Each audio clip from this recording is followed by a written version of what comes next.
Good morning, good afternoon, good evening, whatever time of the day you're coming across this video, that you're having or have had an amazing day. Well, welcome back to At the Willow Tree. The willow tree represents that intentional act of pulling myself away from all other distractions and responsibilities to be intentional in my time with the Lord. And so I read a devotion out of my Thrive Devotional Bible, and I read a chapter out of Psalm as well, and I share all of these things with you so that you can come along with me in my journey as I discover new and incredible things about God. So this morning I shared with all of you day 85 of our devotion, and it was called Look to God for Help. And it was encouraging us that when we're going through difficult times to seek God to come and help us, to get on our knees and cry out to God and ask Him to come rescue us. And He will show up in mighty ways in our life. And it was such an encouraging word to know that God will cover us when we are going through difficult times. And so I hope that you were encouraged by that as much as I was. And now we're going to shift over and read Psalm chapter 83. And so let's dive into Psalm 83 together and see what the Lord has for us this morning. So Psalm 83 says, "O God, do not be silent. Do not be deaf. Do not be quiet, O God. Don't you hear the roar of your enemies? Don't you see that your arrogant enemies are rising up? They devise crafty schemes against your people. They conspire against your precious ones. Come, they say, let us wipe out Israel as a nation. We will destroy the very core of its existence. Yes, this was their unanimous decision. They signed a treaty as allies against you. These Edomites and Ishmaelites, Moabites and Hagrites, Gebalites, Ammonites, Amalekites, and people from Philistia and Tyre.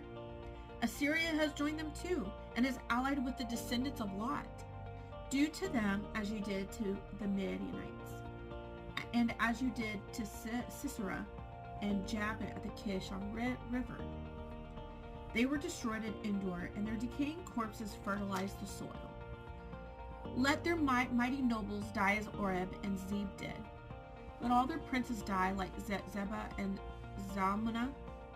For they said, let us seize for our own use these pasture lands of God. Oh my God, scatter them like tumbleweed, like chaff before the wind. As a fire burns a forest, and as a flame sets mountains ablaze. Chase them with your fierce storm. Terrify them with your tempest. Utterly disgrace them until they submit to your name, O Lord. Let them be ashamed and terrified forever. Let them die in disgrace. Then they will learn that you alone are the Lord, that you alone are the Most High, supreme over all the earth."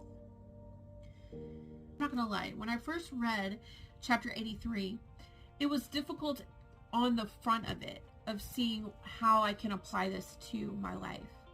And so I was asking the Holy Spirit to really show me, how can I make this practical for my life or for your life?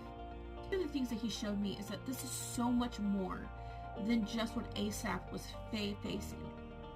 This is something that we all face. If you are a child of God, you have a call on your life.